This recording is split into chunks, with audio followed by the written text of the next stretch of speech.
the signings of Tatsuya Imai and Kazuma Okamoto, Blue Jays, Astros, and more on this episode of Baseball Barbacast. Hello and welcome to Baseball Barbacast, the only baseball podcast in the world that thinks Tatsuya Imai should make his major league debut wearing grills. I'm Jordan Shusterman, not joined by Jake Mintz, who is on vacation, but my guest co-host today is Eric Longenhagen, the lead prospect analyst from FanGraphs. And Eric, my friend, did you see Tatsuya Imai just bouncing around H-Town? I saw a little bit of it. I saw what you sent me. Being a largely offline person, some of that stuff just eludes me naturally. But when another sport is involved, and I like some of those Rockets player. I'm a big Amen Thompson guy, and so yeah, like I definitely saw the very clean sweatsuit look, which is like a thing that I'm more putting together for myself as I go out in the world recently. Where it's just like, yeah, why don't I just got like monochrome brown, Catasauqua sweatshirt and homage sweatpants, and like that is absolutely what I'm going into the world with. So I feel Imai very much. Yes, a little bit of a different, I would say, prestige than the Boras Corp logo, but still something that I think you can relate to. Yes, we will have a good amount of Tatsuya Imai conversation on this podcast, including you will hear my conversation with Chandler Rome later on in the show, the Astros beat writer for The Athletic. But we are going to talk about Tatsuya Imai, who was at the Texans game. He was right behind Kevin Durant, making a game-winning shot. But most notably, if you're confused by my intro, Paul Wall has already tweeted about Tatsuya Imai. So that is very exciting for the city of Houston. But Eric, you were here to join me to talk about quite the wide range of topics. The first part of this podcast, we are going to talk about, of course, the big signings of Tatsuya Imai, but also Kazuma Okamoto, who joined the Toronto Blue Jays.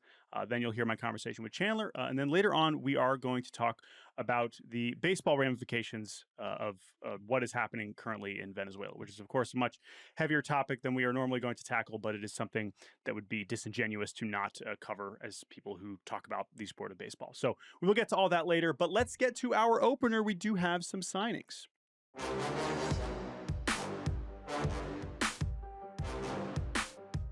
All right, Eric. It's been a while since we had you on here on the show, but you, as someone who evaluates amateur prospects for the most part, but also minor league prospects, players who are not yet major league players, you do have a good perspective on the players who are coming over from NPB, because it is a similar assignment, which is, are these players going to be good major leaguers? Obviously, that is what you are often trying to forecast. I mean, correct me if I'm wrong. That's roughly what you are attempting in your job when you are writing about prospects, right? Is they're prospects. Are they going to be good major leaguers? But because they're coming over from foreign leagues, it is a different kind of assignment. They're often older. There is more data, but data that is complicated by the competition level and other contextual factors. So let's begin with Kazuma Okamoto, the corner infielder who has agreed to a deal with the Toronto Blue Jays for 4 years and $60 million. Just a little bit of biographical background on this player. This is someone who has been essentially the face, or one of the faces, of the Yomiuri Giants for the last half decade. The Giants, the most historically successful franchise in NPB with the most championships, although like the New York Yankees, they have not won in quite some time. I believe 2012 was their most recent title, so before Okamoto's time. But Okamoto has been one of the best hitters in Japan for the last half decade, and really the last couple years has elevated his game to a point where it's like, okay, we're seeing someone that could be a really good, impactful major league hitter, and whispers about the possibilities of him coming to MLB really started to grow. But I will say the other important historical nugget here relevant to his NPB team is that not every NPB team is comfortable with posting their players. There have been more teams that are more reluctant to letting their players come to MLB than others. Of course, there have been much more ease of that restriction recently. The Yomiuri Giants, I believe, have never posted a position player to come to MLB, but Okamoto, for whatever contextual reasons, was given that opportunity, and now he is a Toronto Blue Jay. So before we talk about his fit on Toronto, like what do you see in this guy? Like what kind of player is he? I don't need to give me comps, but what does he do well that gives you confidence that he can be a good major league player?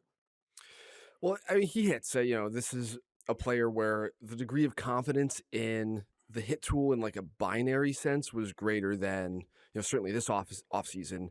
What I felt about Munetaka Murakami, where sometimes position players just hit so little that they are just a binary no, like this will not work. You're not going to make enough contact to be relevant in any kind of way.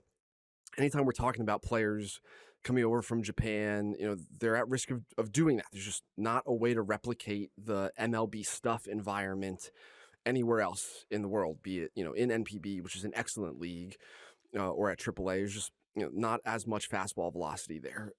In Okamoto's case, one of the first things that you're looking at over the course of the last couple of years is how has he performed against premium velocity? And even in like a 3-year sample, there are only 350 pitches or so that he faced, 94 miles an hour and above. That's like, a couple of months worth of big league fastballs. So there's volatility inherent in all of that because the sample size is so small. But in that sample, he performed really well. Like we're talking about, mid to upper 80s contact rate against those fastballs.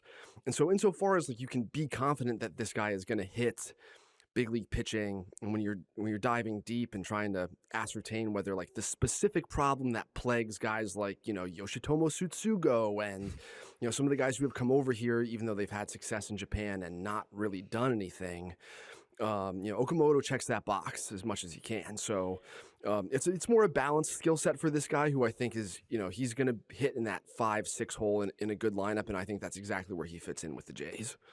I think defensively, let's save that part of the conversation because that is most relevant for how he fits with Toronto, because there's a lot of interesting questions involving that. But keeping the focus on him as a hitter, I think another thing that, reading your reports at all levels that I always appreciate is explaining not just like, okay, this data tells me that this guy sucks against curveballs, but it's like explaining why. What is he physically doing that is not going to work against this type kind of pitch? We don't have to get too technical here, but is there something you've seen with Okamoto, is like just why his swing works, why his swing functions? I know you wrote, I believe in your write-up for FanGraphs this past weekend about how he's also improved when you watch his highlights or you look at his spray charts. He's just been on time more for fastballs. He's been pulling stuff more. He's been hitting velocity. He's been able to produce slug to the opposite field as well in a way that earlier on in his career, it was just, hitting breaking balls, which velocity wise, much going to be easier to pull. I also think that another part of the NPB equation that I'm so super interested in, especially when you bring Murakami back into the conversation, is the era of offense in Japan, which is currently what is essentially, I'm describing it as the opposite of what we had in MLB from 2017 to 2019, where offense, and now I will say it's a little bit different because our juiced ball era in 2017 to 2019 was really more about home runs as much as it was offense in general. Whereas in Japan right now, not only are home runs hard to come by, just offense. I mean, you just look at the ERAs. Like, we'll get to Imai's numbers in a second. A 2 ERA right now in Japan is kind of a 3 ERA, right? Like your 1.94 really is a 2.94, like because of how bad the offensive environment is. I say all that to say Okamoto and Murakami have still been able to produce slugging in a way that essentially very, very few other hitters in that league have over the past few years. So what is it about him that you see that he's physically able to do that? Yeah, he's just like a short levered guy who's geared to pull. And yeah, Okamoto's been on, I've had Okamoto report on FanGraphs that's been updated each offseason for I think like the last 3 or 4 years, because it has been, a while now when this guy has been producing at an elite level for that league. And yeah, my notes from prior years were, hey, like this guy's struggling with elevated fastballs and like he's mostly a mistake breaking ball hitter, at least as far as him, accessing his power is concerned. But like, when your spray chart looks like this does, it's not quite in that like Isak Paredes area where so much of the contact is like right down the left field line, but it does kind of look like that. And it has more and more over the last 2 to 3 years been shifting toward that. And when you isolate the look against fastballs, that stays true. There are lots of hitters where you look at the spray chart as a whole and it's pretty balanced.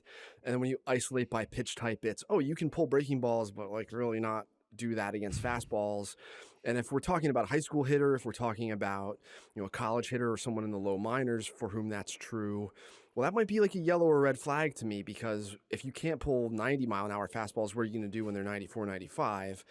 But in Okamoto's case, like, he's just a short-levered hitter who, that body's opening up toward the third base side enough that sometimes he's making sacrifices against well-located sliders away from him because he's just so geared to pull, but it's working for him, and it's a big driver for accessing your power when you don't have. Okamoto's got more like average, above average power. It's not ridiculous like light tower plus raw, but when you're executing an approach like this, you're going to get to all of that power in games and produce at a level that I think is like going to be pretty good for a below average defender at third base.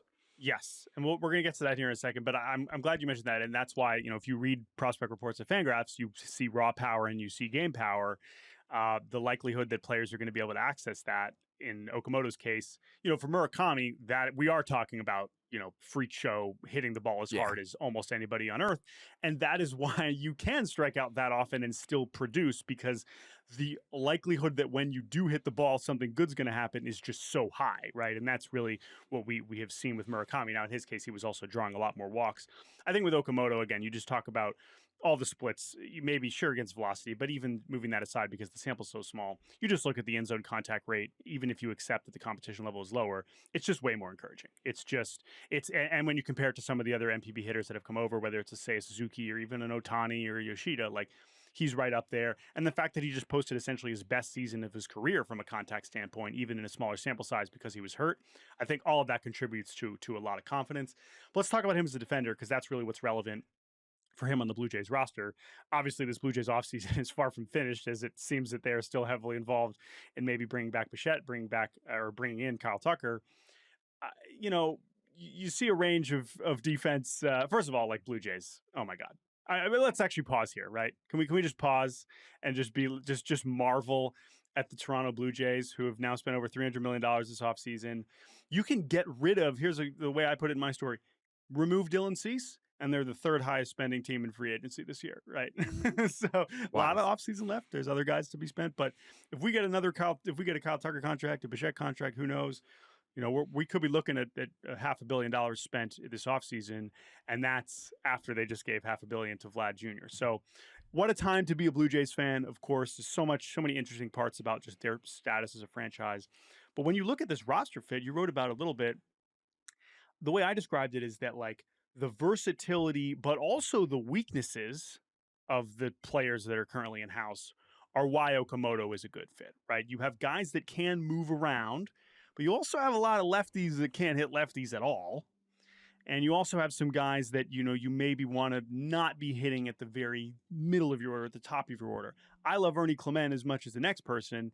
I don't know if, counting on him to hit 400 for the entirety of the regular season moving forward. And even Addison Barger, there's some volatility there. So that's why I see Okamoto being a good fit. To me, it is clearly a vote of confidence that he can handle third base, right? I mean, we know he's not playing first base with Vlad Jr. there. We know DH is not available.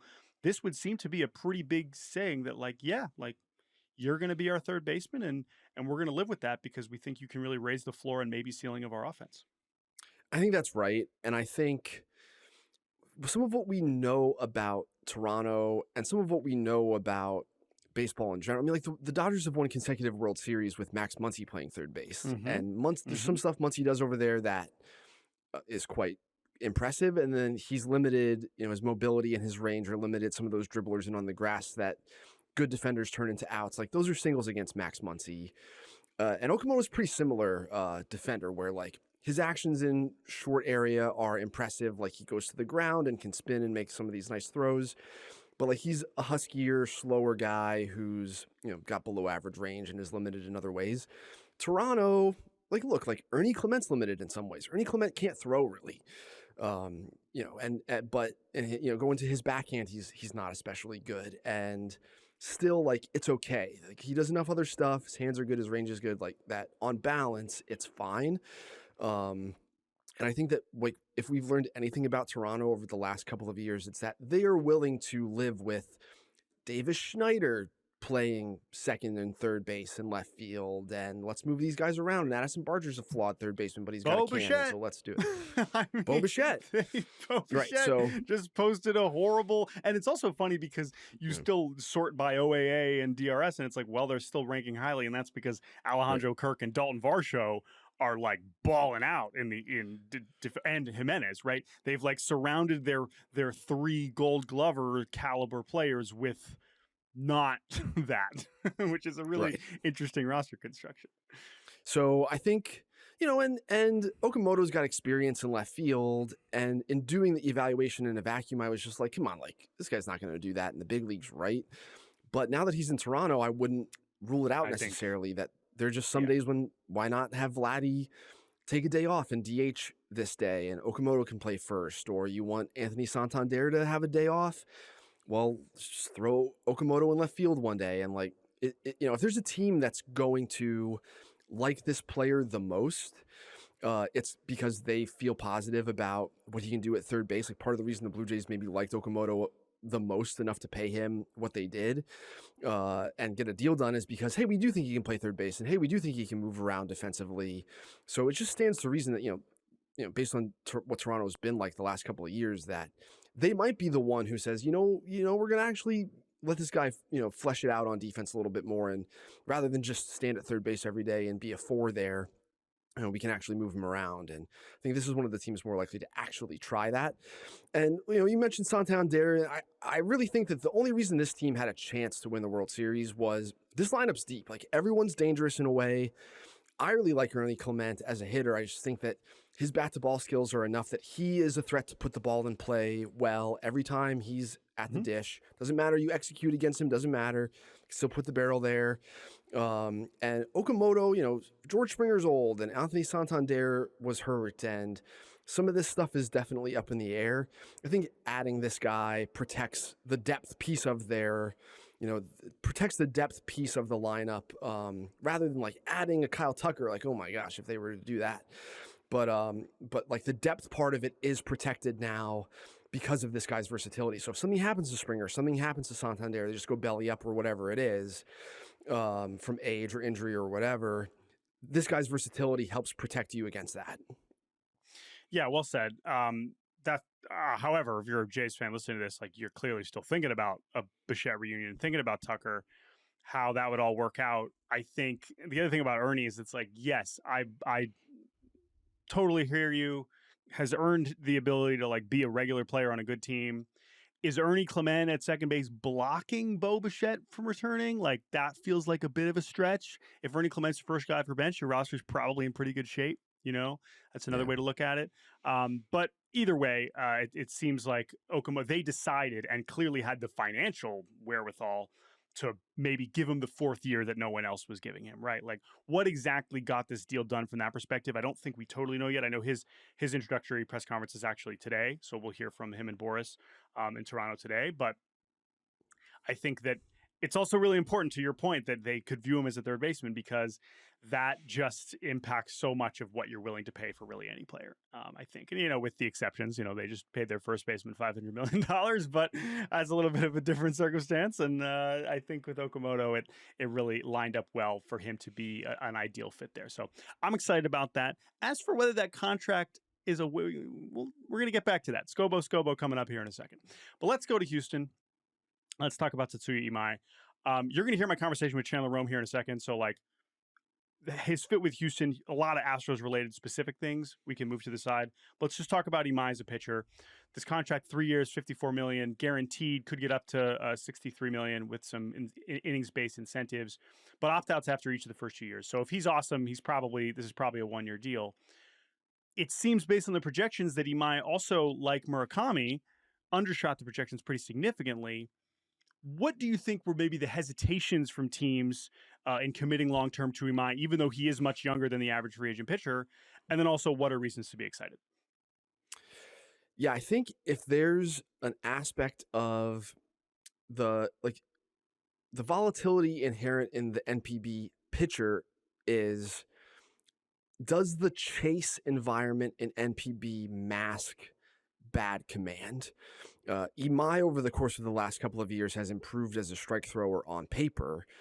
Early portion of his career, he was pretty wild, walking a lot of batters, and then really over the last 2 to 3 years has improved substantially to the point where, like, if you just buy that he's gonna be the guy he was in Japan, like, there are no concerns about this. But the base chase rate in NPB is 4 percentage points higher than it is in Major League Baseball. It's like 32% chase is the average in NPB versus 28% in MLB, and that's before like we were adjusting for stuff quality and before we're isolating some of the velocity stuff. And for Tatsuya Imai, who throws really hard compared to the average NPB starter, especially, is some of poor command being masked by the propensity of hitters in NPB to chase more? Like, it's feasible.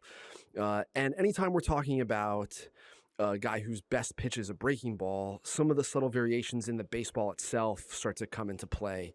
The seams are a little different. The tackiness is a little bit different. Does that have an impact on your breaking ball quality when you come over here? Do you have to make an adjustment mechanically or with or whatever it is, like, that creates volatility around, and in Mai's case, his best pitch, his slider. So, and there are mechanical markers here that, we're just watching a pitcher that indicate this might be someone who struggles with fastball command. This is when you freeze frame Tatsuya Imai's delivery when that front foot lands. His arm is a little bit late a lot of the time, and that's a marker of a player whose fastballs sail up an arm side on him. So you're going to have that issue over here. So when you're starting to pick nits, these are some of the things that come up for Imai, but in general, like, my evaluation was very favorable. This is a guy whose stuff is good enough that you guys talk about this on the pod a lot. Do you want to hand the ball to this guy in a playoff series? Is he a lock to be in your rotation in the playoffs, or is he Taiwan Walker? Is he, Jose Quintana, where it's sort of on the fringe? Is he the game for, like, Right. And to me, he's over that line where the quality of his stuff if it works, is such that, yes, if it works, it plays, he fits. So, and then, like, athletically, holy cow, like, mechanically, this guy is super loose. Yeah, he's explosive. Is there another gear to his changeup still? Like, there are other positive projection indicators as well. So I was an Imai fan. I have a 50 on him, which is like right there. That's that number 4 starter on a contender. You feel good about, 7-game playoff series. You give the ball to this guy in game 4. That feels all right.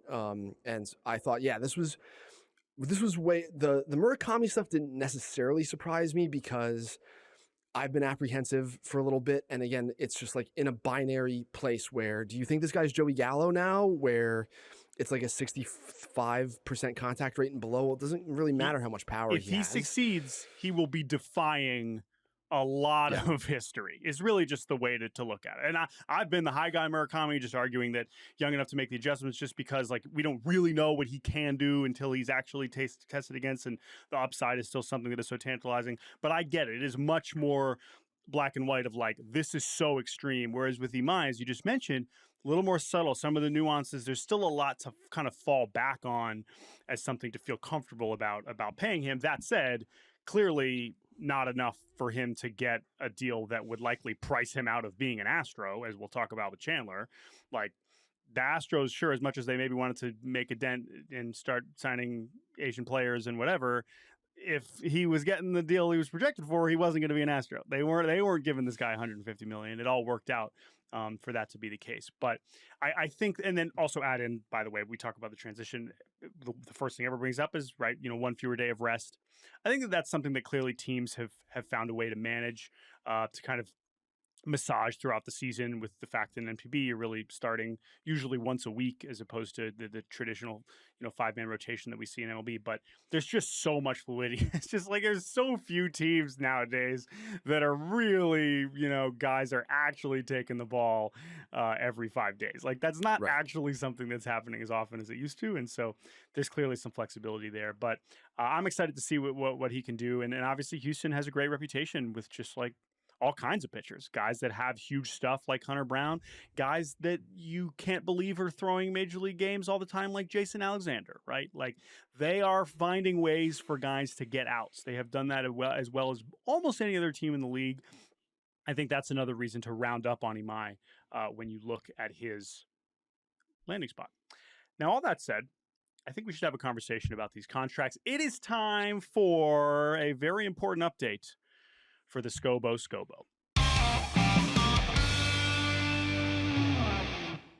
The Scott Boras Scoreboard, where all offseason long we are giving Scott Boras, super agent, wins, losses, and draws, depending on where his clients sign, his terrible puns at the winter meetings, and everything in between. We have a few things for evaluation today. First and foremost, these two contracts. Let's begin with Kazuma Okamoto. If you compare it to the projections, 4 years, $60 million for Okamoto is really close. I mean, I believe MLB Trade Rumors had 4 years, 64, I think they had for him. Maybe it's a little bit lower than what some of the other projections had. But if you're from a Scott Boras perspective, trying to get my client the most amount of money, what do we think about this one, about Okamoto? Is this like, damn, you did well? Damn, how'd you not get him 100 million? Or is it's a draw, you kind of held serve? What do you think?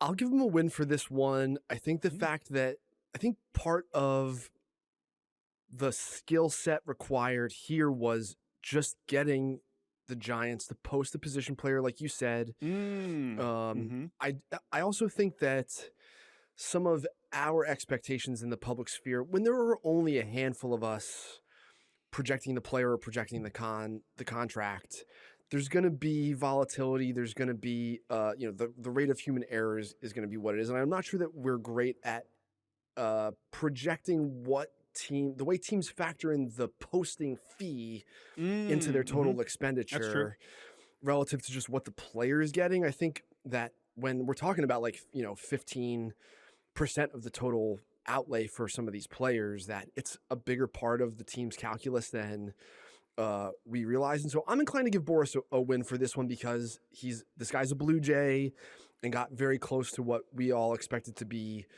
market value, having to deal with some of the political parts of the posting process. I'm inclined to slightly edge this one into the win column, although just purely based on the amount, it's more of a neutral draw. Okay, I think, it's a little favorable, but I think you make some good points. And I think we're probably going to be a little bit more critical on the Imai side, although this will be interesting. So I'm fine with it. And again, I think we'll give him a win. Especially, it's an awesome fit for him in a lot of respects. So getting that 4th year, who knows how much we ended up pushing beyond? How much was it the biggest offer? Who knows? A soft win. We'll find. Let's talk about Imai. Because what's so interesting about evaluating this contract is, on one hand, you're like, well, that's so player friendly. You got opt-outs. You got opt-outs from Jim Crane. That's not something he's handing out very often, right? At the same time, this is why I cannot give this a win, and probably am giving it a loss, but maybe could accept a draw. Listen, I know you're out there hyping your client. The fact that you were even putting him in the same sentence as Yamamoto, even as like a casual reference, to be like, oh, even if it was a bit of an exaggeration, oh, he's done what Yamamoto's done, is ludicrous, and now looks particularly silly to pretend like he is even in the same hemisphere as Yamamoto, who, as we have made clear, and as have our friend Yuri has made clear, arguably the best pitcher that Japan has ever produced. At the time he was pitching, like what he was at the time, and obviously now what he's become. With that said, to end up with this shorter deal where, like, sure, if he's awesome, he's going to maybe post and maybe get more money. We're saying if. I think that this is still, for how big of a game he was talking, I think that this is still an L. But what do you think? I agree that it's an L. Yeah. I think if I'm going to play devil's advocate, well, the Yamamoto stuff is ridiculous. And at some point, you're rather than the boy who cried wolf, you're the agent who cried Yamamoto. How can we take anything you say? Why would I be influenced by anything you say when some of it is like this? Yeah. And so for context, when Yamamoto came over, I was like, my grade on Yamamoto was commensurate with the best prospect in baseball at any given time. Like the comp was peak Zach Greinke, basically. Mm-hmm. But yeah, so there's some of that where you're discrediting yourself with some of the hyperbole. I do think that the opt-out pieces of this really protect Imai, and work around some of the market dynamics that maybe were suppressing Imai's deal. The fact that it is a pitching heavy free agent market, and when teams have alternatives left like Suarez and Valdez and on the trade Zach market. Gallen. Correctamundo, yeah, that and the timeline, there's a deadline for this transaction to occur, such that this is going to be one of the first dominoes to fall. While there are all these other alternatives out there, it's going to suppress this guy's market. And so, you're swimming upstream when that's the case. And when you have this opt out, you can just circumvent that, like just wait a year and you can hit free agency in a truer sense a year from now. And so I think there are pieces of this that, you could argue make this more neutral, but generally I agree with you. This is way below what I thought the market for this guy was going to be, based on the quality of his stuff and athleticism. And so I'm inclined to give him an L as well. And the last point on that is, okay, great. Are you actually, I needed to clarify this, but like, I'm pretty sure he could just get a qualifying offer next year, right? So like if he's awesome, so, yeah, you're opting out into a lockout with a QO. Like, have fun. And also, by the way, you know what Scott Boras is going to be focused on next offseason? Derek Skubal. With that in mind, we are going to give Boras a win, another win here, because Tatsuya Imai showing up to the Texans game in all Boras apparel and all the picture, including the sweatpants, which really blew a lot of people's minds. It's one thing to wear the hoodie or the hat or the one that's just one piece. I mean, the full fit with that picture being posted, not just on MLB social, but NFL accounts, like you're killing it. Like, come on. Like, that's the whole, people are like Googling, what is it? What are these B that he's, that's the guy sitting right next to him. Scott Boras. He's a big deal. B for big deal. That's the Boras Court people, the amount of swag that they have, unbelievable. It's like you have, your Herschel backpack with the B on there, or I think only old like Chappelle Show gear. Like I've seen, like Neil Brennan wearing the zip up hoodie with like the C on the sleeve, and I'm just like, man, I really like I know there are only like 10 people like held a boom mic on Chappelle Show who have this gear. Yeah. That's the comp I'd make. Like in the sports world, the Boras gear is like that Chappelle Show C on like, hoodies and stuff that you see some of the folks wearing, on the old DVD commentaries and stuff. Just like incredibly good comparison. Like, but I will say Boras merch, as we know, because Jake has a hat, much more attainable. And I think still something that we can all aspire to, because it is so funny. And also we need FanGraphs merch like that. Right. We just need like FanGraphs, like varsity sweaters that only those of us who work for the site get. Listen, the Boras Corporation, we know it's a big operation, and presumably like there are people that are squarely thinking about merch most of the time, and I think that it is showing, and I think that they're doing a great job. With all that said, our Scobo update with 2 wins and a loss brings Mr. Boras to 12, 4, and 10 on the season. We will see what our next Scobo update. Thank you, Eric, for that contribution to the Boras lore. We're going to take a break. When we return, you're going to hear my conversation with Chandler Rome of The Athletic talking about Imai and the Astros. Talk about the Astros. We'll be right back after Chandler with Eric and more on Baseball Barbacast. Welcome back to Baseball Barbacast. I am now very excited to be joined by a special guest. He is the Astros beat writer for The Athletic. His name is Chandler Rome, and he hosts a podcast that I quite enjoy. Chandler, welcome to Baseball Barbacast, my friend. I'm honored to be here. I'm sad this is my first time, but I'm honored to be here nonetheless. So you mentioned it's your first time. It is a very important debut. The Astros certainly giving us enough news to talk about. Also, while Jake Mintz is on vacation, even more convenient. But the podcast that you host, the Crush City Territory podcast, you mentioned your first time on. The first time your co-host came on our podcast was like 10 years ago. He was talking. Yeah, he told me, I think it was like to talk about Bo Porter, like being a manager of the Astros, which is that seems like forever ago.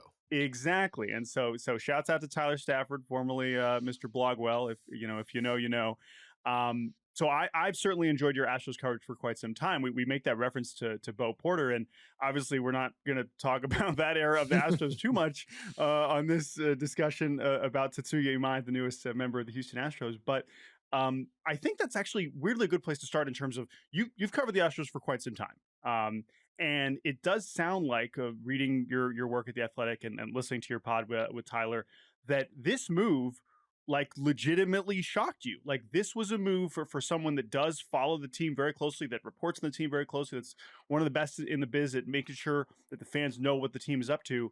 This was not something that was really on your radar, certainly at the start of the offseason. So let's just start there, that they kind of established that this is, as far as the Astros have been in the news plenty, they've made a lot of interesting transactions over the years since you've been covering them. It is fair to say that this is pretty up there as far as a surprising transaction.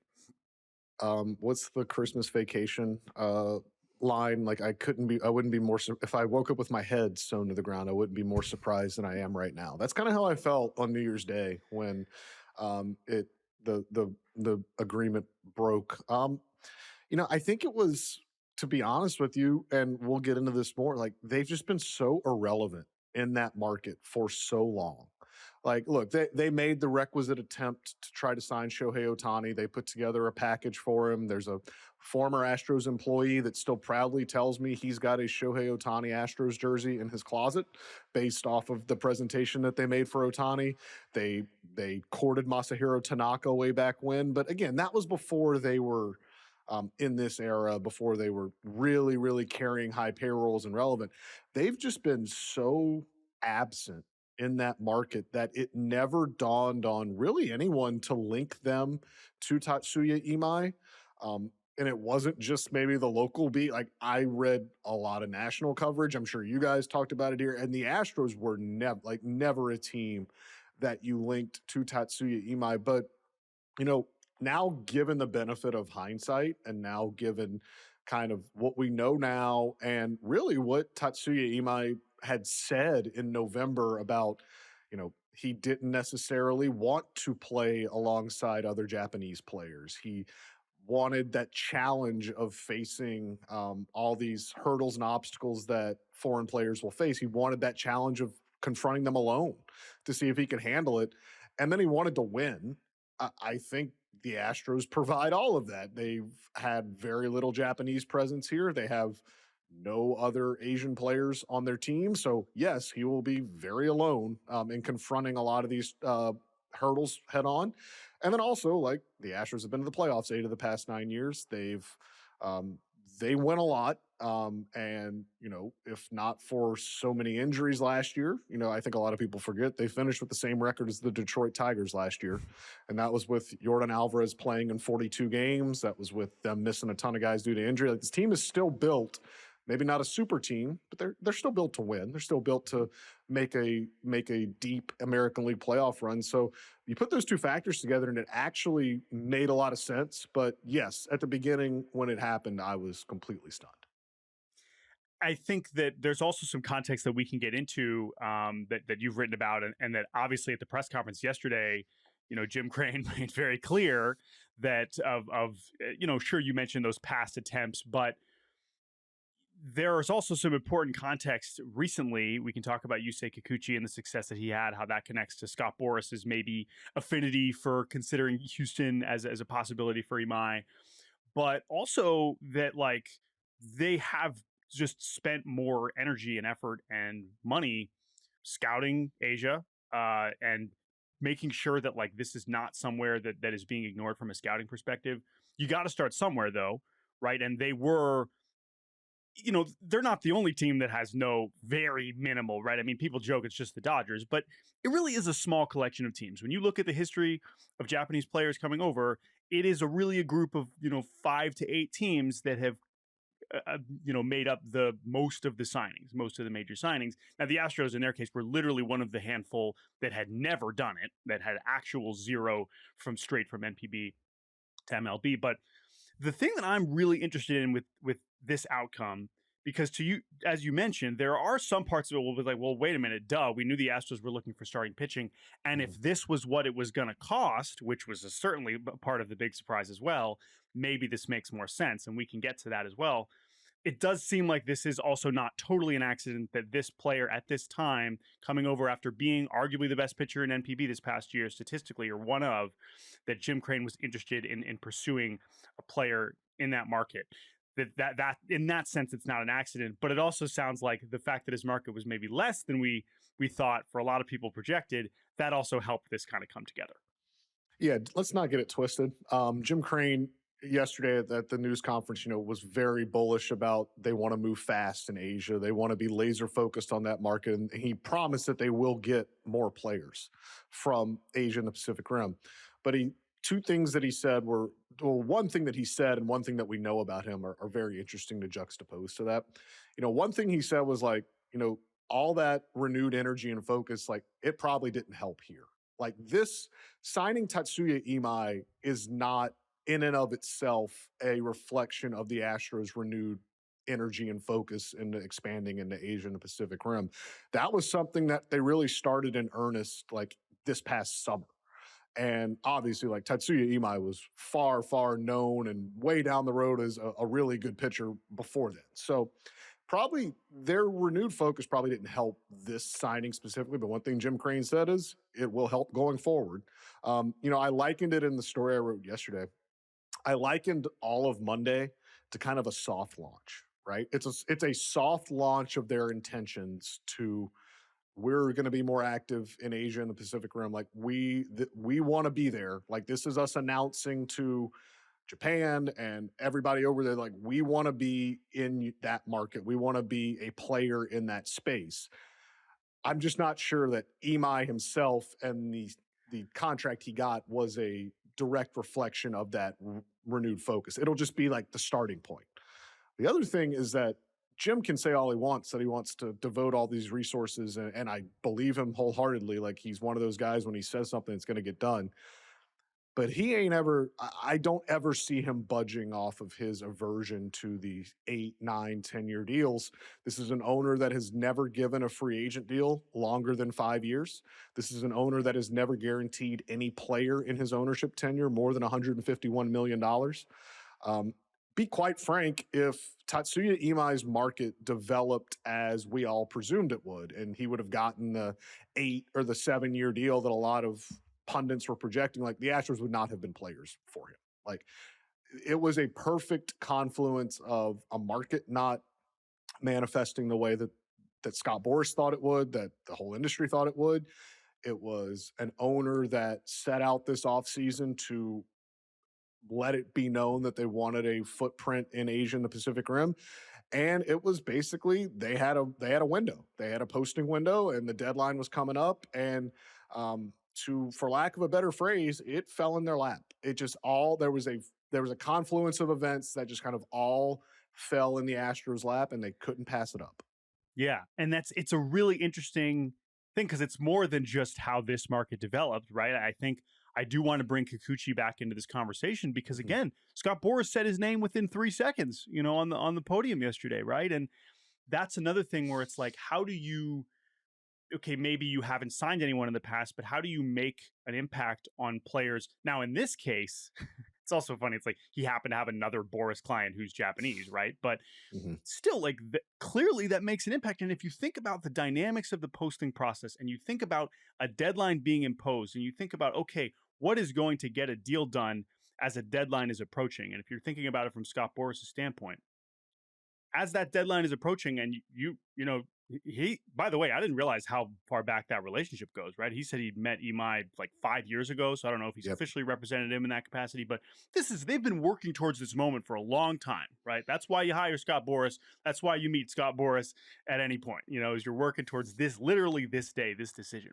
With the deadline, like you can't necessarily wait out there for, it's a kind of a wrench in the usual Boras bidding war process that we're maybe seeing with a Bregman right now or a Bellinger or whatever.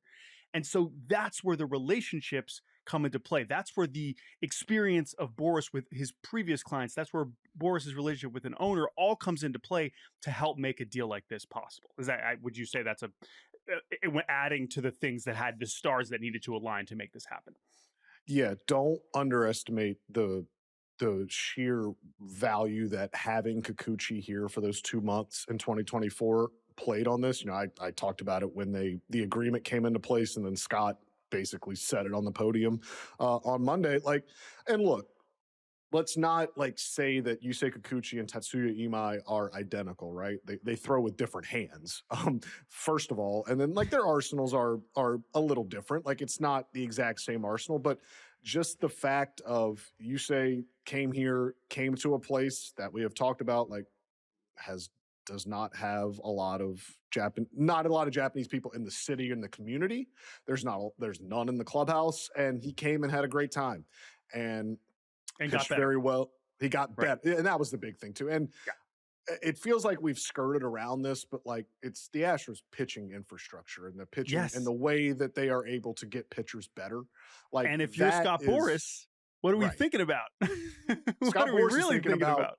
We got to opt out in 11 months, and we got to go get this big deal. And that's why this whole thing is the soft launch thing has always kind of been in my head. It's just because if everything goes according to how the Astros want it to go, this is a 10-month pairing with Imai and the Astros, because as we said, Jim Crane ain't giving him 7-8 years if he opts out for $100 or $200 million. But what it can do is it can announce to the world that they are active in that market, and it can help the 2026 Astros, because this is a team that needs some sort of stability behind Hunter Brown in their rotation. I'm still unsure what we're going to see from Imai, but he certainly has the upside to be a solid number 3, maybe low-end number 2 starter in a rotation, and the Astros, that is exactly what they need. That's what this rotation needs. So, but yeah, to hear Scott say, again, I think his first sentence on the podium yesterday was, we had a great experience with Kikuchi coming here, and they were able to tell Tatsuya Imai that. They were able to, and they were able to communicate that to him. But also, let's remember, when Yusei Kikuchi came to the Astros, he had been in Major League Baseball for 5 years. The thing I'm going to be fascinated to see is, this is an organization entirely that has never had to work with a pitcher through his transition from NPB. This is uncharted territory for Joe Espada, for pitching coach Josh Miller, for Dana Brown. They've never had this. And, Joe said yesterday that he wants to call a couple of players that he knows that have played in NPB. He wants to call a couple managers that have had pitchers straight from NPB. It should be noted that he and Carlos Mendoza are very close. I'd imagine they're going to talk about how Mendoza handled Kodai Senga in his first couple years in the big leagues. Maybe he calls Dave Roberts. I'm not sure, but that is probably the next most fascinating thing, is kind of how this organization that has never had to deal with and confront and help a pitcher coming straight from a foreign league, how they're able to help him kind of assimilate on the job, as the season starts. That'll be a fascinating thing to watch. The last thing I want to kind of hit on with, again, how does this happen? Why does Jim Crane want this to be, the start of something? And then I do want to get to just some bigger picture questions about the Astros of 2026, because there's still a lot of just where do they go from here? Because yes, they've certainly addressed the pitching staff, but that does not mean this offseason is over for them. But again, I do think that there's still some elements of the contract, right? When you discuss, okay, is this good for Imai? Is this good for the team? Well, first of all, as we'll get into, the Astros, you could say, well, what's the upside for the Astros? If he's good, he's going to leave. Well, the Astros are trying to win right now. And so if Imai's good, that's all you're going to be thinking about this summer. And if he's somewhere in the middle and he sticks around, then it's just something that you have moving forward. And if not, if he's not good, that becomes a different conversation, and we'll find out. And there is something interesting to me about him being clearly gives the upside, but also a huge unknown, right? You don't really know what you're getting with this guy, as evidenced by the industry's maybe collective hesitance to commit to him super long term. There are going to be some questions that he's going to have to answer. I think Houston's in a good position to prove that they can do that. But back to Crane, right? Because let's also mention, I don't think you mentioned it earlier, what's the name of the ballpark now, right? Well, give some context there too about Daikin. Did you watch the entire news conference yesterday? I believe so. Yeah. Did you catch Jim Crane like out of nowhere introducing the Daikin chief marketing officer Sit, like 2 minutes sitting in the 2 front row. minutes in, sitting in Sitting the front row, 2 minutes in, like before Tatsuya Imai had even spoken, before they put a jersey on him at all, it was let's introduce Daikin's chief marketing officer who's sitting in the front row. I can't overstate how much getting that naming rights deal done has accelerated the Astros' advancement in the Asian and Pacific Rim. For those that are unaware, Daikin is an HVAC company that is based in Osaka, Japan. They renamed the ballpark. It actually went into effect around this time last year, so January of 2025. But then, like that July, Jim Crane and a contingent of Astros employees went to visit Daikin headquarters in Japan, just to, I guess, as a sign of trust, as a sign of, just a good faith meeting. Just the deal was done and everything, but they went as kind of a final cherry on top. And Jim said that trip, when they took him around the country, and Jim, like, for those that don't know about Jim Crane, he's a logistics magnate. That's how he made all his money. He owns a worldwide freight company. He does have an office in Tokyo. So it's not as if he was foreign to or didn't know about the market, but it really opened his eyes. He said when he went to Japan, the Daikin people kind of took them around the country. He got to see all the baseball stadiums. And that's when it dawned on him that they're not doing enough in Asia. And so you can directly tie it back to they had to go there to see the Daikin people. Like, Daikin is the new name of the ballpark. Again, I'm not sure Tatsuya Imai particularly cares that he's playing in a ballpark that has the Japanese name on it. But it's just more evidence that this is real, that the Astros, this is not just lip service. This is not just they got a Japanese guy and they want to like put on a show for Monday to say that we're invested. Like, no, like this is something that has been in the works for a while, and it's something that will advance beyond this signing. And I know it may sound crazy and it just sounds like I'm making this up, but I remember watching the Daikin intro press conference a year ago. I know it's like, Jordan, what a loser. I can't believe you tuned into that. And I don't know if you were there for that, Chandler, where they did the whole intro. But I remember thinking, I was like, of all the teams to suddenly have a Japanese, company naming their ballpark, it's one of the 4 teams that had never signed a player from NPB, right? And so I guess that was, a year after, or that was right after Kikuchi had been there, right? But obviously it's a little bit of a different circumstance. But it is now, here we are sitting here, and it's clearly a relevant factor, and it's hard not to think back to that and think that it is a relevant piece of data. So, okay, so Imai, like, we could talk about him, and by the way, like what a start to his Houston experience. We got the Texans game. We got him literally standing right behind Kevin Durant for a game winner last night, which was incredible. So he's living it up. Like, he's embracing it. You kind of talked about how he's been open. Like, I want to embrace the challenge of transitioning to a new country, to a new community, and he's certainly not hesitating to do so, which is all good. But I do want to talk about the baseball team now, right? Because, all right, Tatsuya Imai, he's going to be good, he's going to be bad, we're going to see. There's a lot of other things that are going to impact whether the Astros are good and bad this season, and I think that we do have the big one that I just want to hit, but before I let you go here, is just this glut of infielders, or infielders isn't really not the word to use, but hitters, DHs, right? Hitters, DHs, right? DHs. Now, some of them are DH by definition of like they suck at defense. Some of them are DH by like, well, where else are they going to hit? Where else are they going to play? And so let's talk about these players, right? We're really talking about 4 guys for essentially 2 spots, arguably, which is Yordan Alvarez, Jose Altuve, who are essentially the faces of the franchise, right? Those are the guys that have defined in a lot of ways this era of Astros baseball over the last, half decade.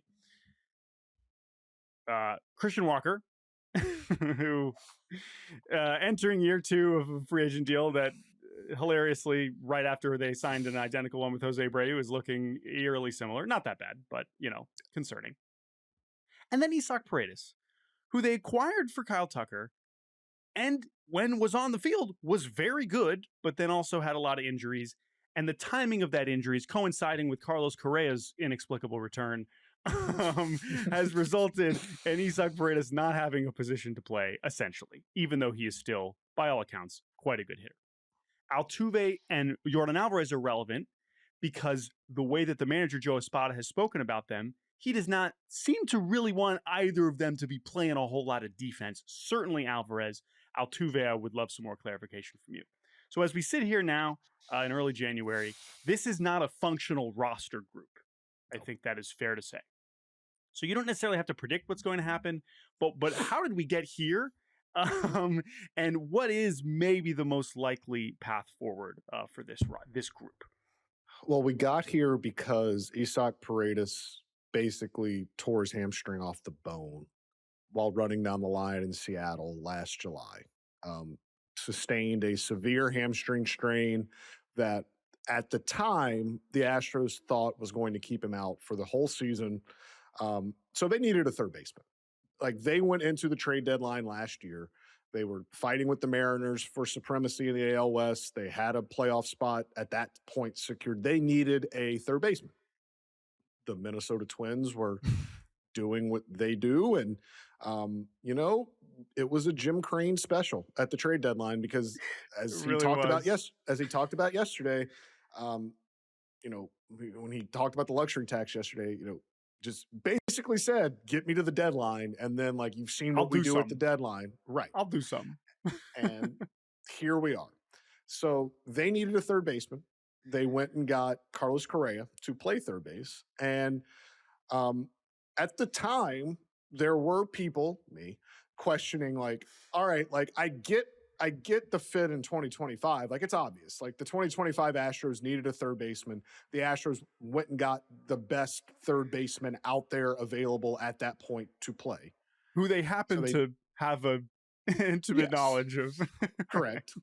But everyone could see from a mile away that, like, this isn't going to work in 2026 because Isaac Paredes was going to be healthy and going to be ready to contribute in 2026. They have Jeremy Pena at shortstop. And, Carlos Correa, from the minute he started playing third base for the Astros, said, I love it. It keeps me healthier. It keeps me fresher. I feel better. Like, I'm never moving back to shortstop. So that's never happening. You've got, and so that's how we got to the logjam, right? We got reacquiring Correa is the thing that has put them into this position. Well, so and we should just say, and the large contract that Correa is still on that seemingly entrenches him at third base next to Pena for the foreseeable future. Sure, but even if it was a less cumbersome contract, like, I don't think it's one of those things where they would, like, dump Correa because, like, he means too much to the city. He means too much. They got him back, and it was like, he's retiring here. Like, he's never. Yes. No, I for sure. I get it. But it's like, okay, well, there's your left side of the infield. So now what? So as the offseason began, that became the primary question is, like, how do you fit these five dudes into four spots? And so at the winter meetings, we got some clarity. Joe Espada, you kind of alluded to it. Joe Espada said he wanted Jordan Alvarez. He made no uncertain terms. Jordan Alvarez is going to be the primary DH. He's going to spend most of his time at designated hitter. I think their foremost goal is the foremost goal in all of this and everything we're about to talk about is they've got to keep Jordan Alvarez on the field. He played 48 games last year. Right. If he plays 58 games last year, they probably make the playoffs. And then who knows what happens after that. But they've got to keep him on the field. What's interesting is that none of his injuries recently have come from playing defense. Like, he had a chronic hand thing. And then when he had the freak ankle injury at the end of the season, that was him, like, stepping on home plate awkwardly while scoring from second base. Like, none of his injuries in the past 2 or 3 years have had to do anything with defense. But still, they want to keep him. They want to, like, avoid that thought at any point. So They want him to DH. I think, as is well known now, Jose Altuve made the move to left field for parts of last season. Injuries forced him to play more second base than I think they wanted to before the season. But at the winter meetings, Joe Espada strongly hinted, without just outright saying it, that they would like second base to be Altuve's primary position in 26. That's not to say he won't play some left field. That's not to say Jordan Alvarez won't play some left field. But they would like, I think their most ideal configuration is Alvarez DHing and Altuve at second base, which makes it impossible for both Isaac Paredes and Christian Walker to get any semblance of everyday at bats. The only way this was going to work was if the DH spot was truly open and truly free to maneuver guys around. You could DH Walker one day, let Paredes play first, Altuve at second, Jordan in left, and you're good. Like, but everything we have heard to this point suggests that that's not going to be the case, that they will not have the DH to free up. There is no one in baseball that thinks Isaac Paredes can handle second base at any sort of an everyday level. That's not to say Jose Altuve does a great job of it either, but at least there is like the track record of he can play the position. There's a lot of people that don't think Isaac Paredes can do that. So now they're left with, well, what do you do? Isaac Paredes is more valuable to the 2026 Astros than Christian Walker. Like, he, at times last year, was their best hitter. He is the only guy in the lineup that sees pitches. He's the only guy in the lineup that can, like, has an on-base percentage to the point where he works walks. To, like, Jordan works walks because pitchers are afraid of him. Like, Paredes works walks because he's just really, really disciplined. He's got great plate discipline and approach.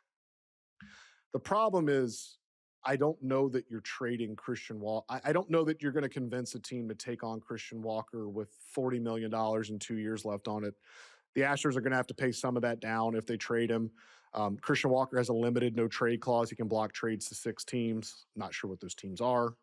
But it leaves them in a fascinating little crossroads. You know, Dana Brown the whole offseason has expressed, oh, like, we're fine with it. We're fine with this surplus. We got to get guys off their feet anyway. But I mean, as I keep saying, like, anyone that will listen, like, if you have been in a major league clubhouse for at any length of time, like, you go try telling Isaac Paredes in his 3rd year of ARB that, hey, you're only going to get 400 at bats this year. Or you go try to, it's just right. like, it's not, yeah. So, and that too, like, all these fans, like, I got into a reply fest with some of them the other day. But I enjoyed it. I enjoyed reading those. all these fans have, like, every time I bring up that, like, hey, like, they're probably gonna have to trade Isaac Paredes. And they're like, oh, you can, he's untouchable. And I asked, okay, well, how's he gonna play? And they give me all these permutations, like, oh, he can play this many games here. And it's like, guys, like, in no way anything you're giving me suggests he's going to be an everyday player. So how can you say he is that important to the Astros when he is? Don't get me wrong, very important. How can you say that when you're also going to bring him back in a non-regular role? That makes no sense. So it's my, like, strong opinion and my kind of just informed thought that the Astros are going to have to make a call. They're going to have to, like, within the next 3 or 4 weeks before they get to camp, one of Isaac Paredes or Christian Walker is probably going to have to go for no other reason than they need more practical roster construction. They need to be able to get these guys everyday at bats. And also, like, Jordan Alvarez is making almost $30 million this year. Jose Altuve is making $30 million this year. Isaac Paredes is going to make 10 in ARB, and Christian Walker is going to make 20. That's a lot of money tied into, and even when you distill it down to Paredes and Walker, like, that's almost $30 million tied up in 2 guys that you right now can't guarantee every day at bats. That's not practical financial allocation of resources either. So they've got to figure this out. I don't envy Dana Brown because it's going to be difficult. But if we're talking like purely like what would they get the most value back on, like what would be the better trade for them, it's Isaac Paredes. But as we've talked about with Tatsuya Imai, they are a win now 2026 team, and trading Isaac Paredes makes that more difficult in 2026. It makes it more difficult, but it is also not hard to see, and we can wrap here, but there are a lot of questions in the outfield too. I mean, my goodness, do you, like, not really know what you have going on in the outfield? And so you would say, well, what would you trade Isaac Paredes for? Well, you could trade him for more pitching because while you have pointed out, yes, maybe they do have too many starters now, although does that really exist? Nope. There's also some huge questions still in the outfield with how bad Jesus Sanchez was, with what Cam Smith was as a rookie in the second half. With, again, if Jordan's not going to play the outfield and Altuve is not going to play the outfield, well, then who's in left field, right? Is Jake Myers getting traded? There's so many things that can still happen with this Astros offseason. And as with every Astros move, what makes them so interesting is, you know, Jim Crane's clearly pushing a lot of buttons.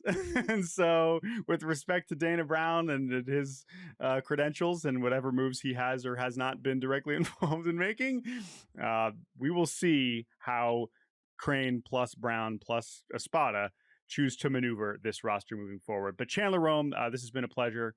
I'm sorry we did not get to talk about Nate Pearson and my man Roddery Munoz, which, believe it or not, I do have Roddery Munoz opinions, but I'll save them for another day. Chandler, where can people check out your work? And then we'll let you get out of here. On X at Chandler_Rome. I need to look at my Blue Sky. I post on Blue Sky. I just don't remember the handle. Oh, it's Chandler Rome with no spaces .bsky.social. I'm on there. And the Crush City Territory podcast with Tyler Stafford. Crush City Pod. Tune into that. But yeah, basically everywhere. Trying to just keep up. Chandler, don't worry, guys. Normally, he is not shocked by what the Astros are doing. But well, with all that said, thank you for the time. We appreciate it, and we'll get you on again soon. Thank you. Right. Thanks. This was fun. Welcome back to Baseball Barbacast. Thanks again to Chandler Rome for joining me to talk about Imai and the Astros. Welcome back, Eric Longenhagen. Thanks for being here as a guest co-host. I greatly appreciate it. We are going to now talk about something that is obviously way larger than anything within the scope of this podcast or anything that we do on a daily basis covering baseball, but it is related. And that is, of course, what is happening in Venezuela and what has occurred over the weekend involving the removal of President Nicolas Maduro. This is something that is so much bigger than baseball, obviously, and the implications are far more important than anything we're about to talk about. However, it would also be disingenuous to pretend like this is not relevant to some of the things that we cover. So, Eric, I know there are parts of this that are very challenging to talk about, and we're going to do our best to kind of cover it responsibly and respectfully, and to keep it within the confines of what we feel comfortable talking about. But it is something that impacts our sport and impacts our league and impacts the people that exist in our sport. This is obviously, Venezuela has, of course, a big part of the player population, but it's more than that. There's a lot of elements to this that are both interesting and harrowing and concerning. And the reality is, I think we're going to ask more questions than really anything in this conversation, but it's something that I think we wanted to have space to do. So I'll throw it to you. I think that, the timing here in terms of a really pressing thing is there's many elements to this. There's a lot of different layers that we can get into. One of the ones that's a little bit lower down, but I know is something that you're working on, and part of why you've been having a lot of conversations about this is that January 15th is the international signing period opening, right? So the amateurs from predominantly, Latin America, whether it's Dominican, of course, Venezuela, are going to be signing their first pro contracts in January. And so because of that, Eric, who covers prospects, has been on the phone and texting with a lot of people who are involved in the international space. We know that it's a lot bigger than that. We can get into that, but I know you've had some conversations with some folks around the game, just trying to kind of wrap your head around where this might be going and how Venezuela has been impacted, and what it means right now for baseball in that country. Yeah, even around winter meetings, just talking with folks who deal either in the international space or just like my friends who have to do logistical travel stuff for the orgs they work for, there was already smoke and anticipation among some of my sources that this was a volatile situation, that they might have to extract their young employees from Venezuela in a rushed, potentially harrowing fashion, depending on how things transpired with, our government and theirs. And so there were some teams who anticipated this and were already dealing with a lot of the red tape that goes into immigration and work visas and how to just the logistics of getting Venezuelan players from there to the United States, or in the case of the kids who are going to sign in like a week and a half, to the Dominican Republic. And this has been an issue independent of all of our recent events. It's already been a challenging thing a lot of the time. I mean, I spoke with a person who they had a player whose father was a janitor at like a school that is like a public school run by the government. and therefore he was declared an employee of the Venezuelan government, and the player was struggling to get clearance to travel to the United States because his janitor father worked for the Venezuelan government. And so like it's been stuff like that for a while, to the point where Venezuelan players often showcased in Colombia as a result of like how difficult it is to get personnel from the United States in and out of Venezuela. And scouting directors held at knife and gunpoint, being mugged. Like, some of this stuff has gone on over the last 5 to 10 years. In this case, some of the folks I've talked to the last couple of days feel more or less prepared than others. I've people who work in international scouting who have told me that they're hoping Major League Baseball directs them as to what to do, or can step in somehow to help remove some of the players from harm's way if they happen to be in it. There are some teams who feel very prepared and who have players who are going to sign for a lot of money in a week and a half already in the Dominican Republic. And in the past, some players have already been in Arizona or Florida, at their team's complex to do this sort of thing. And then I spoke to someone, well, I didn't speak to them because they were just like, hey, I'm absolutely slammed trying to work on this and figure this out. I don't even have time to talk to you about what it is I'm going through. So it runs the gamut right now how prepared any given team is for this. And I think the fact that it seems to be on each individual team at this moment to try to maneuver and navigate this situation is potentially concerning. And we have big leaguers playing Venezuelan Winter League games, and such as well. So it is a high profile thing that I think it's a dire situation potentially that everyone wants to try to handle as quickly as possible. And that's the thing, is it's hard not to just kind of keep zooming out and understanding the different parties that are being impacted. But as you just referenced, the state of affairs has already changed pretty drastically over the past decade. You mentioned the players who are going to sign, likely going to the Dominican Republic to sign at those academies.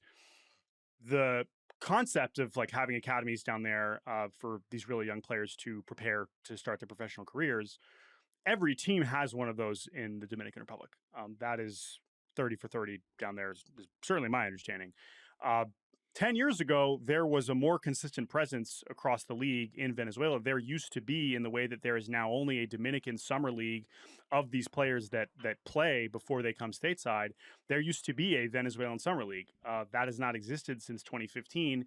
When you go back and look at it, even the years that league was in existence, which was really only for about 10 years in that in that kind of structure, not even every team was down there. I mean, it was really only half the league that even had a presence down there consistently. By the end of that league in 2015, there were only 5 teams that were represented: the Mariners, Cubs, Phillies, Tigers, and Rays. So, as you mentioned, there's already been kind of this gradual exodus in terms of a permanent presence, because the reality is it's just not safe.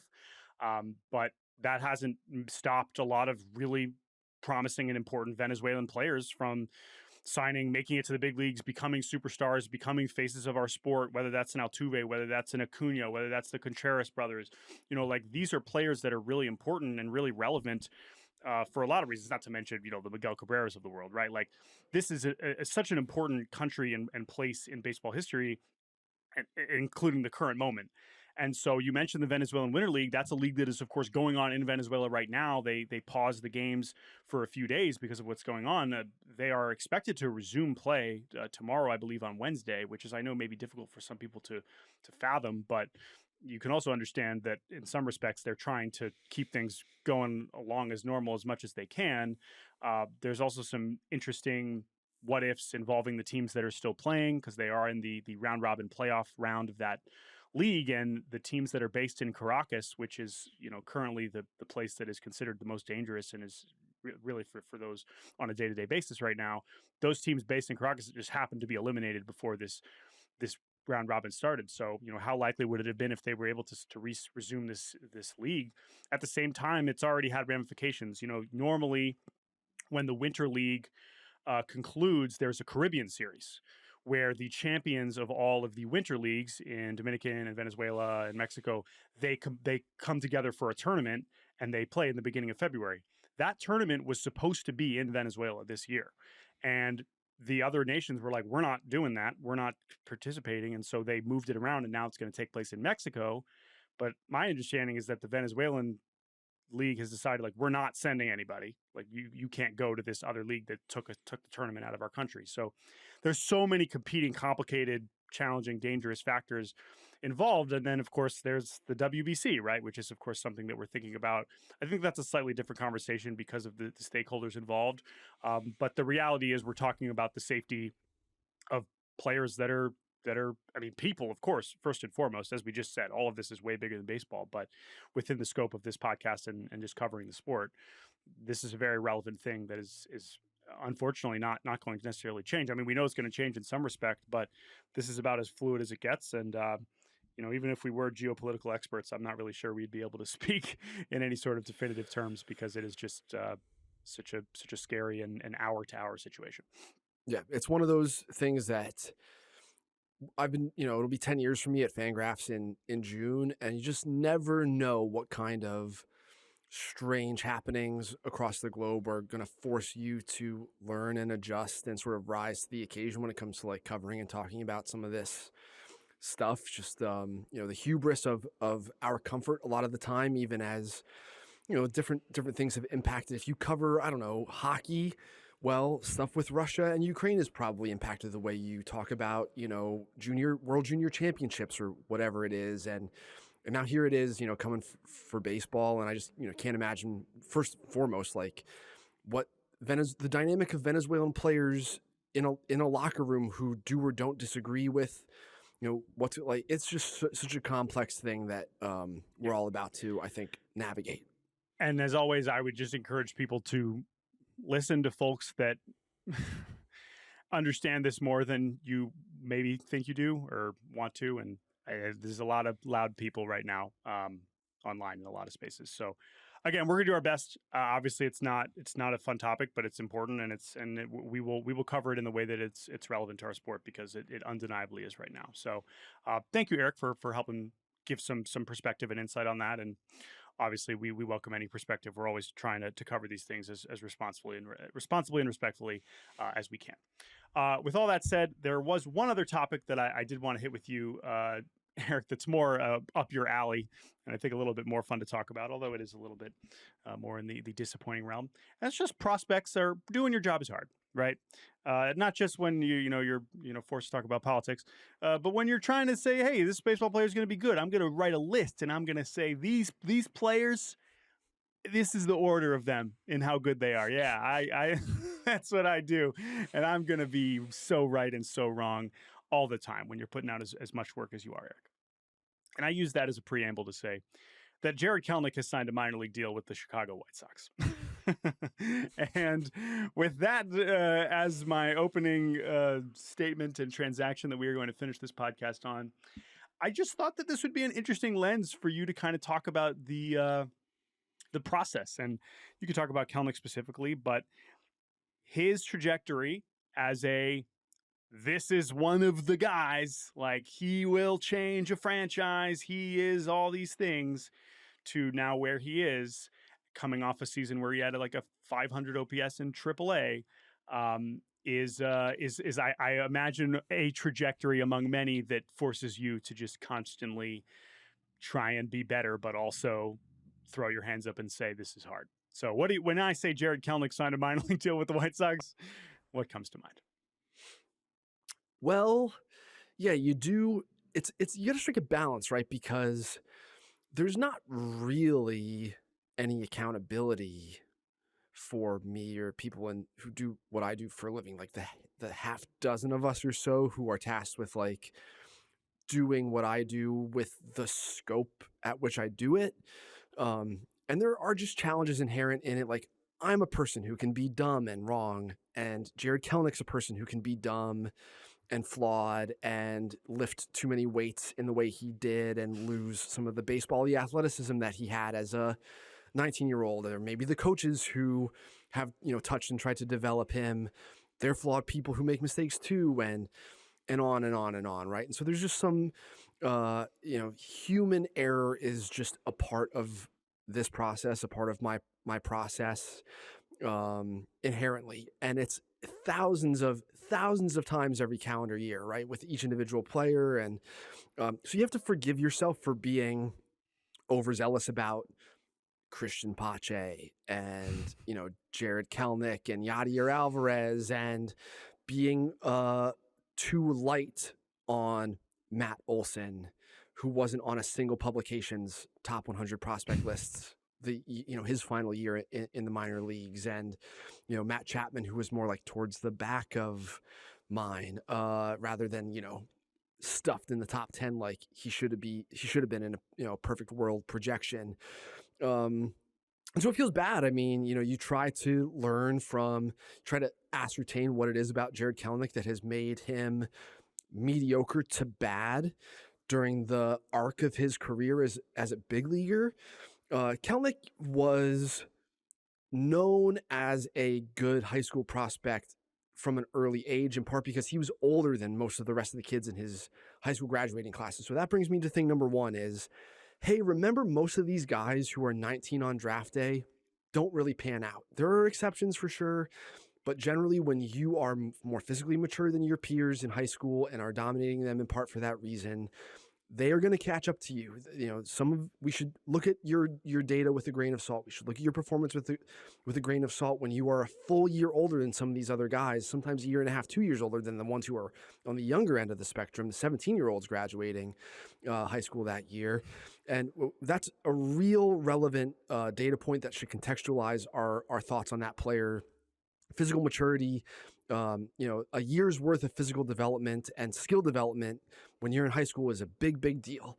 And so that's part of it. And then, Jared Kelenic, when we look at the baseball athletes who are special, who become Mike Trout, who become, Vladdy Guerrero, who become Shohei Ohtani, and, even the flawed ones like Ellie De La Cruz and O'Neal Cruz and some of these players who frustrate us, they're freaks.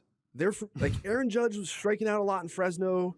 Okay, like he's a freak. Maybe we should listen to that. Jared Kelenic was never in that stratosphere. Jared Kelenic was always, even at his best, was, hey, this guy's pretty good at everything, and he never had that freak factor, right? That I think which made now him feel safer. That's what's so wild about it, right? Is it like it gave you a level of comfort where it's like when you were comparing him and Julio, it was like, well, clearly if it works with Julio, it's going to be way better. But like, I don't know, because he's younger and there's all these other trend lines. Whereas Kelenic, it's like, we have only seen him be good every year since he was 14. Why would he suddenly start being bad? Well, there's maybe a lot of reasons that went into that, but sometimes so many of these players, and you really see it more in college baseball.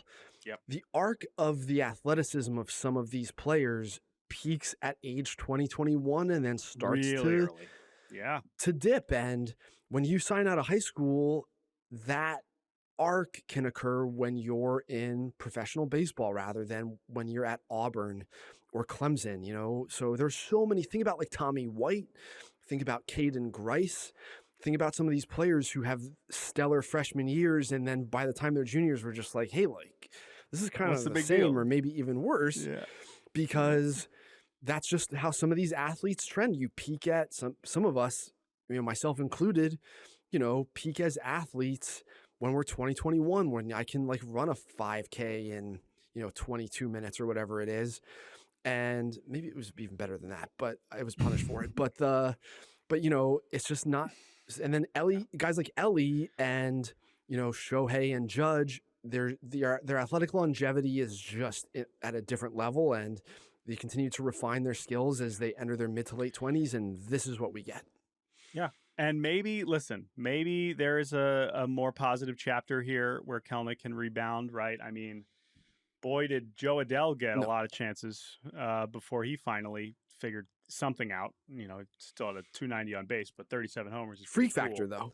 Freak factor, sure, right, and not everyone's getting the runway that Joe Adell's getting in Anaheim. I mean, let's be honest too. I mean, there's a lot of situational things that help there, but I would love to see Kelenic find his way back into some sort of major league role. I think what he showed in 23 says that maybe that is possible, but it is just such a reminder of what makes your job and someone like me who's always passionate about this space forever fascinated and frustrated. I think it's the way their to do it. personhood too.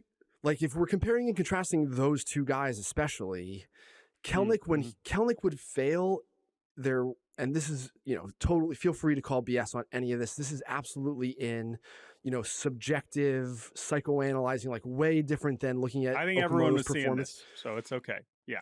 Jared Kelenic would fail and there would be anger and frustration.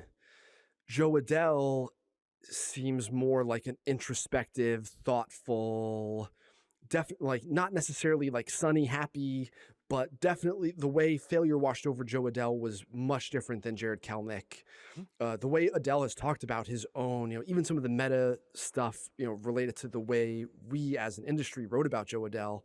Although, like, what do you want me to say when you're dropping a fly ball, can of corn fly ball? Like, you want me to say you're a totally polished defensive outfielder? Like, you're not. But and as we know, learning about these guys, I think there's something about Joe Adele's personhood that has facilitated long-term growth. 100%. But as we know about athletes, right? They're like, oh man, the haters. It's like, well, I was just writing what I was watching.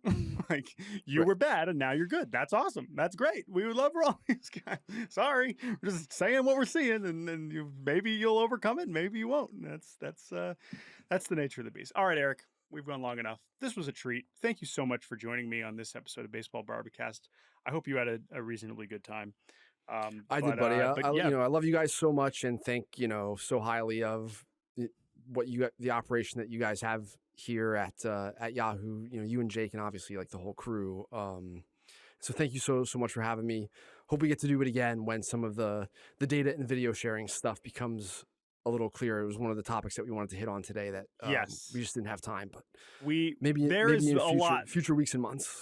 I think we can bring Eric back on for that at some point this season. But thank you for filling in. I really appreciate it. I know Jake appreciates it too. And I'm just going to keep this very simple. Folks, support FanGraphs. I don't know how anyone as a baseball fan functions without it. Get a membership, support FanGraphs. It's as good as it gets. Eric's a huge part of what makes their coverage incredible. And it's one of the most important resources we have as baseball humans on this earth, and I just want to make sure. So I'll do that. I'll do that. Make sure that's clear. Thank you, Eric. Thank you to producer Andrew Hartz, Ingrid Rosas for making this show possible. Thank you to Chandler Rome for joining me. You can email us baseballbarbacast@gmail.com. I'll be back with another special guest or two. We will see on Friday. But until then, everyone have a nice week. Talk to you soon. Goodbye.